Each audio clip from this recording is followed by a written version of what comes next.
Welcome to Review from the Opposition on the eve of the QPR game. We're speaking to Jason Straw from the Rams Review to talk about Millwall's 1-0 victory, battling victory up at Pride Park. Jason, good afternoon. Good afternoon. Nice to speak to you again. It's great to have you on. For those people who might be listening to this and didn't manage to catch the game on Saturday, what were your thoughts regarding the scoreline, balance of possession, and generally the quality of the game? Yeah, they didn't miss much, did they? No. Obviously, from a derby perspective, it was disappointing. It was a typical away smash and grab performance from Millwall. Obviously, Derby having 70% possession, but not doing a great deal with it, really. I thought Millwall looked quite organised. I thought they defended well, to be honest. I don't think Derby necessarily threatened enough. We started getting a bit more joy in the second half. I think second half was... I think your left back came off, or they made a change, and down that right side for us, we were bombing balls in. But just the quality in the final third, which has been an Achilles heel of Derby all season, and nobody to put it in the back of the net. And of course, Sibley hit the crossbar. He normally likes to find the net against Millwall, so that was a bit of a shame. But I thought, did Derby did Millwall do enough to win it? Probably not. Obviously, with their only the one chance. But what I will say is they defended, and I know that's something that Gary Rowett's teams can do. You can only do what's put in front of you, and if getting that goal from a set piece and sitting back for another 45 minutes, and I don't think Bilikowski got tested too many times. No, and so I can't think of. I think he made one save in the first half. So he made a save from Jozwiak, didn't he? Yeah, that's right, Jozwiak, who caused Marlon Romeo down that down your left-hand side some real problems in that first half, and there were a lot of people I know online saying that really we need to replace Marlon Romeo for the next game, just because it just looked like a mismatch to me. I mean, Jozwiak was about 3 foot taller than him. He kept coming in and heading those balls. Yeah. But yeah, it was. Yeah, from a Derby's perspective, it's disappointing because, really Derby should have got something out of that game. Best move of the game for Derby County, do you think? I've got one in mind, possibly in the second half. Again,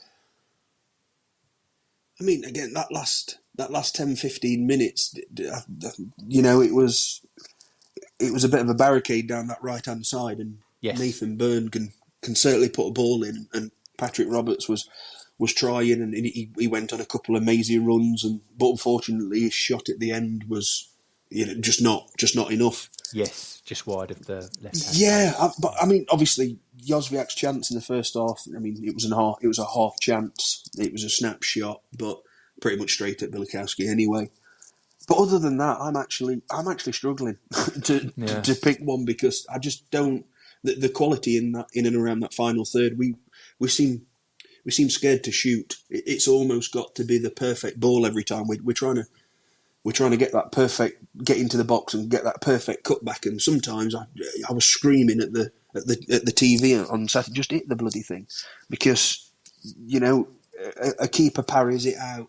It can go anywhere. Yes. And, you can react to it that way. And I don't think Derby did that enough. And I thought Millwall defended very well, to be honest. I thought Alex Pearce had a pretty solid game coming back to haunt us. He's been struggling a bit as well, I think, for form. Was there you've mentioned Alex Pearce. Was there anyone else that stood out particularly good or particularly bad on the Millwall side for you? Again, just the back line. Obviously, Hutchinson with the goal. That's a solid defensive, good movement, solid defensive performance. Absolutely, I thought, something he's not been doing, but he showed a bit of nous to not just go where the bunt. He kind of made a run, didn't he, forwards across the 6-yard line to find the ball, and the header was very well executed. Oh, it was brilliant. It's poor defending from a Derby's perspective. Yes, we're not picking up the man. I think the original free kick just before the corner, that was that didn't look like it was very well defended from a Derby's perspective either. And again, that's something that all season that Derby have struggled with, defending set pieces. We've conceded so many goals from set pieces this season. It's incredible to say that we've got some big lads at the back. Yes. Yeah, you do. We've discussed everything other than the officiating, which I think was patchy at best. From a Derby perspective, I think there may be a few people that were a bit upset at the yellow card for Evans. What were your other thoughts on the referee? Yeah, he just there was a couple of challenges. As I said, there's one in the first half. I think it was from Jason Knight on Woods, and he's gone in and he's above knee height there. He's not winning the ball, and it's only 10 seconds into the game. I mean, that's a definite yellow card potential. I mean, there's no intent there, but you know, on other days, you know, I've seen worse get, you know, challengers be sent off for that kind of thing. So that was a bit of a. And it was a bit of a niggly game. It was a bit of a niggly game. It was very. And I think there was a lot of no, not really. And I just don't see how George Evans stayed on the pitch for as long as he did, until obviously he got brought off. Yeah, yeah. I think Rowett saw the writing on the wall there, Jason. Well, I think that's the thing, isn't it? And I mean, if you know, he's obviously been hauled off because of that. It's pretty obvious. He probably should have walked. I don't know if that would have made all too much difference to the scoreline because, as I say, the defending from Millwall was pretty solid. But yeah, I mean, just the standard of EFL officiates this season, it's been. They need to take a hard look at it, and you know these things just.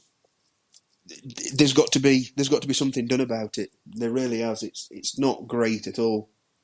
You know, football in general at the moment isn't great because of no fans and this, that, and the other. And then when the officiating, it's not at the level that it needs to be, in my opinion. And you know, I'm not just saying that based on the Millwall game, but there's been plenty of other things this season where you know you're just baffled by the decisions. And of course, you know, you talk to other opposition fans, and so do we on our podcast, and it's a topic of conversation nearly every week.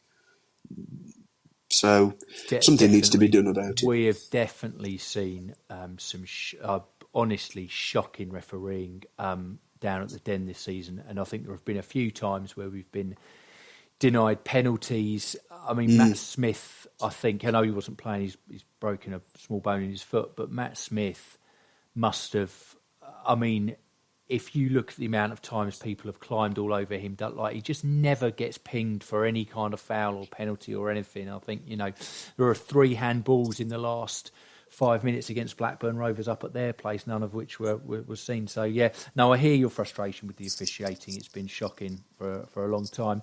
Look, it's been great to talk to you over both of these and to go onto your podcast as well. So, look, just want to say a massive thank you. And, look, good luck for the rest of the season.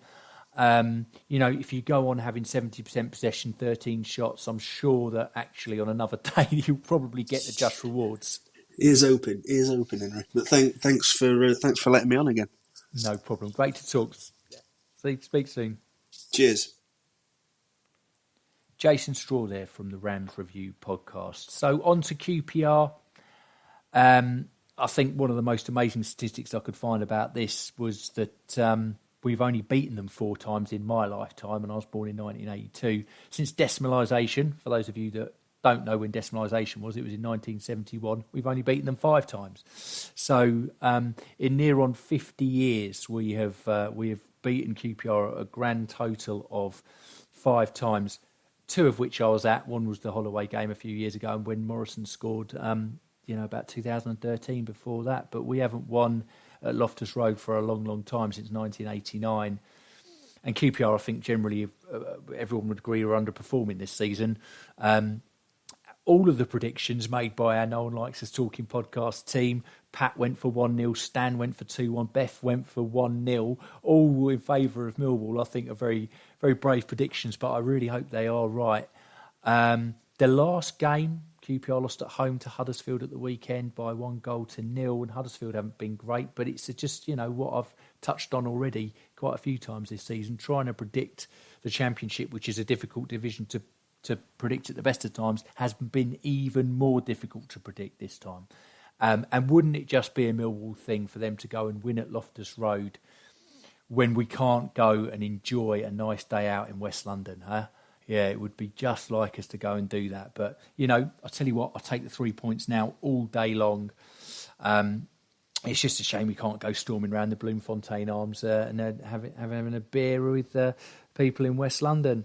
So we shall see what the score will be this evening.